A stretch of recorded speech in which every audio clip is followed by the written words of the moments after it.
बिस्मिल्लाहिर्रहमानिर्रहीम। आज math 10th unit number 9 का थ्योरम नंबर 4 वो स्टार्ट करते हैं। स्टेटमेंट्स की है कि if two chords of a circle are congruent, इसका मीन है कि दो आपने कॉर्ड्स लेनी है और एक ही सर्कल के ऊपर, और वो दोनों कॉर्ड्स जो हैं वो कॉन्ग्रेंट हों, तो इसका मीनिंग पहले हम ले लेते हैं, कॉर्ड ले लेते हैं ए बी।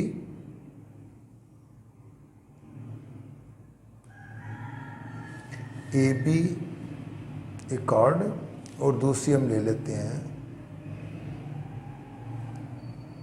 सी और डी। उसने कहा कि if two chords of a circle are congruent, अगर दोनों कॉर्ड्स कॉन्ग्रेंट हों then they will be equidistant from the centre, तो उनका जो डिस्टेंस है सेंटर से वो इक्वल होगा, इक्वी डिस्टेंट पे होंगे। ये आपने फाइंड करना है। तो देखते हैं हम, ये एक सर्कल है having centre O, a circle having centre O, A B and C D are two equal chords of a circle. यानी गिवन हमारे पास हो जाएगा कि circle having centre O, A B and C D are their congruent chords. Proof क्या करना है कि A B and C D are equal distance from O. तो पहले हम गिवन लिख लेते हैं, तो आ जाएगा A B and C D are two equal chord of a circle with center O। यानी हमने कह दिया कि इसमें O जो है सर्कल का सेंटर है, ए बी और C D are their chords. तो इसमें अब और साथ ये भी है कि यहाँ से हम ए बी के ऊपर ले लेते हैं पॉइंट एच, जो कि ए बी का सेंटर पे है, और सी डी के ऊपर के ले ले, तो हम कहते हैं कि O H and O K are perpendicular, O H on A B and O K on C D. तो लिख दें यहाँ पे, so that O H is perpendicular on AB and OK is perpendicular on CD। तो OH और O के दोनों एक दूसरे के परपेंडिकुलर है। OH परपेंडिकुलर है AB के ऊपर और OK परपेंडिकुलर है CD के ऊपर। प्रूव हम ये करना चाहते हैं कि ओ एच जो है वो इक्वल होगा ओ के का, क्योंकि उसने यही कहा है कि दे विल बी इक्वी डिस्टेंट, कि उनका डिस्टेंस जो है वो इक्वल हो।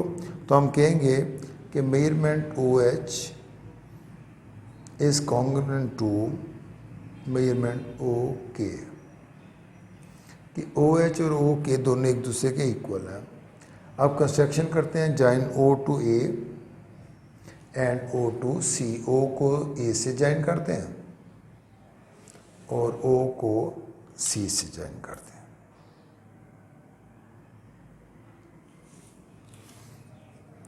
Join O with A and सी।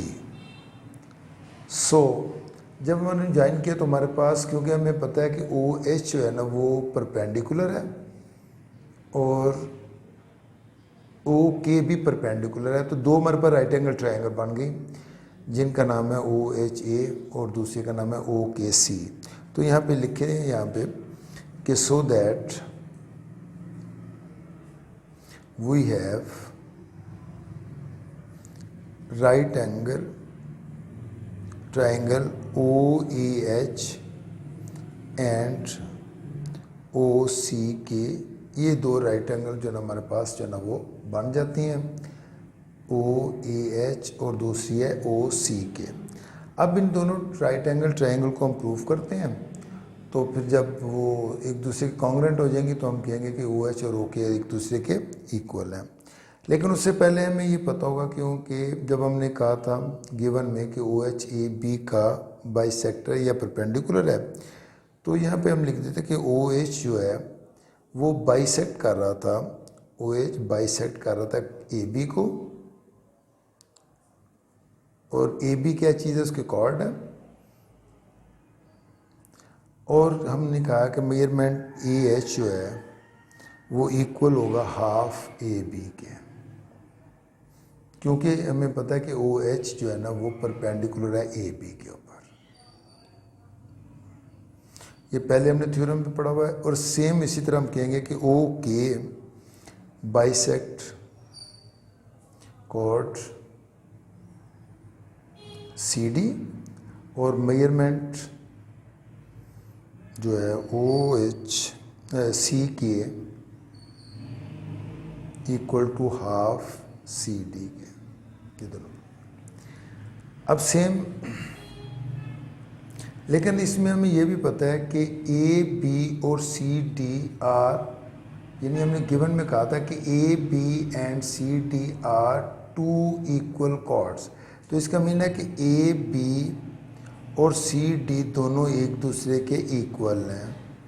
ये हमने इसमें गिवन में किया, तो इसके आगे आप गिवन लिख दें, और इसके आगे आपने लिखना है कि OK is perpendicular on CD, ये चीज़ रह गई थी। अच्छा जी, अब ये गिवन आ जाएगा AB equal to CD। Same as हम कहेंगे कि जब ये एक दूसरे के इक्वल हैं तो AB AH के इक्वल है, तो हम लिखते हैं कि मेजरमेंट AH जो है वो इक्वल होगा मेजरमेंट CK। यानी हमने ऊपर वाले दोनों इक्वेशन को जो ना वो सॉल्व कर लिया। इसे इक्वेशन नंबर 1 कर लें और इसको कर लें इक्वेशन नंबर 2, तो हम कह देते हैं फ्रॉम इक्वेशन नंबर 1 एंड 2। अब हमारे पास दोनों ट्रायंगल, इनको कंपेयर कर लेते हैं। जो ट्रायंगल हैं कि हम लिख लेते हैं no in right angle triangle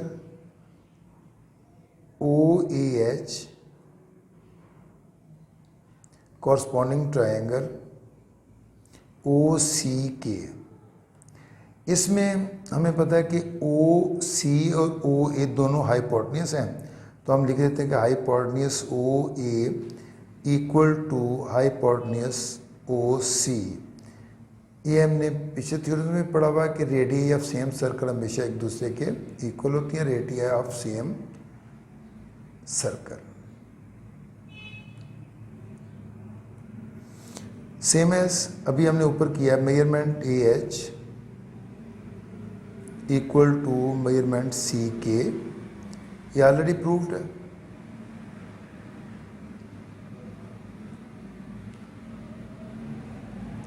जब AH इक्वल टू CK हो गया तो एक साइड और हाइपोटेन्यूस जब दोनों इक्वल होंगे तो हम कहेंगे कि triangle OAH is congruent to triangle OCK hypotenuse side postulate जो है।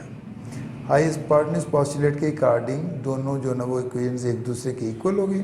जब दोनों एक दूसरे के इक्वल हो जाएंगे तो हम कह सकते हैं कि measurement OH is equal to measurement OK।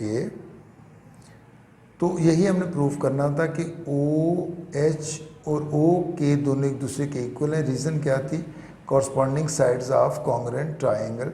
तो कॉरस्पॉन्डिंग साइड्स हमेशा कॉन्ग्रुएंट ट्रायंगल की जो ना वो साइड और एंगल इक्वल होते हैं। तो ये हमारे पास जो प्रूव हो गया कि AOH इक्वल टू OK। उम्मीद है कि आपको ये क्लियर हो गया होगा। अस्सलाम वालेकुम।